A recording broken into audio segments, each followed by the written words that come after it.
اللہ تعالیٰ ہمیں معاف فرمائے۔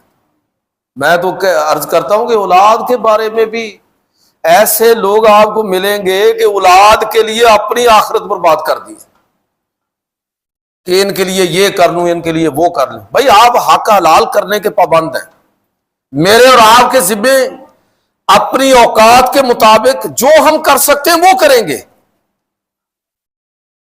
ہر چیز حرام جمع کرنا یہ ہمارے ذمے نہیں ہے۔ جس طرح اللہ نے ہماری مدد فرمائی ہے، ان کے لیے بھی اللہ رب العزت رزق کا مالک ہے۔ جو صحیح ہے وہ کرے، غلط سے اجتناب کرے۔